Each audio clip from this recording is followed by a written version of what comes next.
ቻናሉን ላይክ፣ ሰብስክራይብ በማድረግ ቤተሰብ ይሁኑ። እንወዳችኋለን። ሰናይና ሜላት በስንት ጊዜያቸው ስንት ጊዜ ለምኗት፣ ስንት ጊዜ ተለማምጧት፣ ስንት በእናትሽ አባክኖባት፣ ስንት የኔ ቆንጆ ሰውድሽ እስቲ አንዳንዴ እንኳን ያለ ልጆቹ እንደ ድሮ ወጣ ብለን እንዝናና አዝንቦባት እየጠጡ ሊያመሹ ቦሌ አካባቢ አንዱ በሚደነቁር ሙዚቃና በሲጋራ ጢስ የታፈነ ባር ቁጭ ብለዋል። እሱ ቮድካውን ይለጋል፣ እሷ ጣፋጭ ወይኗን ለኮፍ ታደርጋለች። ከተጋቡ 12 ዓመታቸው ነው። እራት በልተው እሱ አራተኛ ደብል ቮድካው ላይ ሲደርስ እሷ ግን ያችኑ አንዲት ብርጭቆ ወይን ታባብላለች። ልጆች ስላሏቸው ብዙ አያመሹም። እስከ እኩለ ሌሊት እስከ ከሌሊቱ 10 ሰዓት ሲጠጡና ሲደንሱ የማደር የኦቨርናይት ጭፈራ ዘመን ለነሱ ካበቃ ቆይቷል። ድሮ ቀረ። ቢያንስ ሜላት በምልጃም ቢሆን ከ3 ሰዓት በላይ አታመሽም። ሁሌም ከስራ ወደ ቤት መሄድ፣ ጓደኞቿን እንኳን ቤቷ መቅጠር፣ በጊዜ በጋቢ ተጠቅልላ ቴሌቪዥን ፊት መቆለት የምትወድ አይነት ሴት ናት።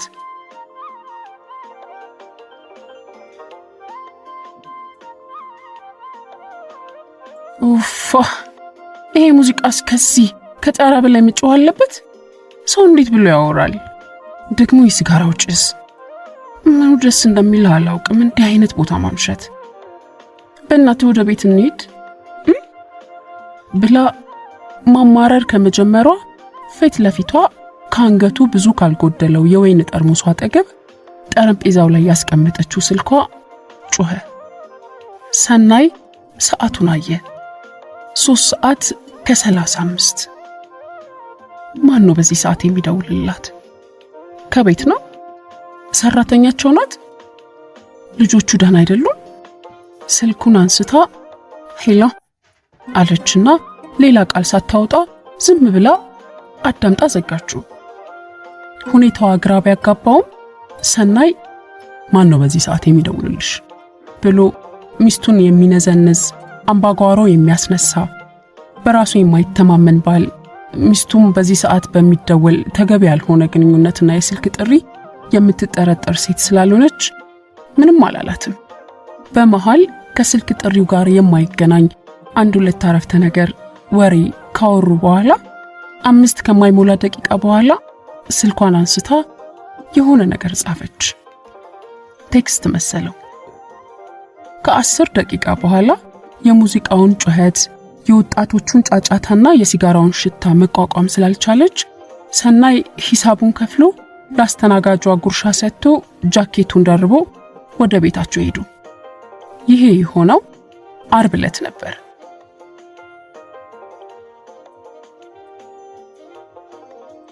የዛን ዕለት ማታ ቤት ደርሰው ልብስ ቀይረው አልጋቸው ውስጥ ሲገቡ ሚስቱ በዚያ ሰዓት የተደወለላትን ስልክ አንስታ ከሄሎ በስተቀር አንዲት ቃል ሳትናገር መዝጋቷ ሆዱን እየበላው ነበር። በነገታው ቅዳሜ ጧት ሁሌም እንደሚያደርገው ሳሎን ላፕቶፑ ላይ አፍጥጦ ከሳምንት የተረፈ ስራ ሲሰራ ፒጃማዋን እንደለበሰች ጧት የጠበሰችውን እንቁላል እየሸተተች አጠገቡ መጣችና ሰናይዬ ይሄ ስልክ ዘንደሮ አልሰራም ብሎ አስቸገረኝ፣ እስቲ እናስተካክልልኝ ብላ ስልኳን አቀበለችው። ሜላት የቴክኖሎጂ ነገር የማይሆንላት ለትንሹም ለትልቁም የሱን እርዳታ የምትጠይቅ አይነት ሚስት ናት። ሪሞት ኮንትሮል በትክክል አነጣጥራ ቲቪ መክፈት ሲያቅታት ቢሮ ደውላ እምቢ አለኝ ምን ላድርግ የምትል አይነት ሚስት። ባትሪው ላልቶ ይሆናል እስቲ ክፈቹና ነካ አድርገሽ እንደገና ሞክሪው ሲላት ወይ አንተ ደግሞ በቃ ስትመጣ ያለው ብላ የምትዘጋ አይነት ሚስት። ስልኳን ሰጠችውና ወደ በረንዳው ቀድማ ካዘጋጀችው ባድሌ እየቀዳች አትክልቶቿን ውሃ ማጠጣት ጀመረች። በራሱም በሚስቱም የማይተማመን ባል ይሄን አጋጣሚ ተጠቅሞ ዓርብ ማታ ለ4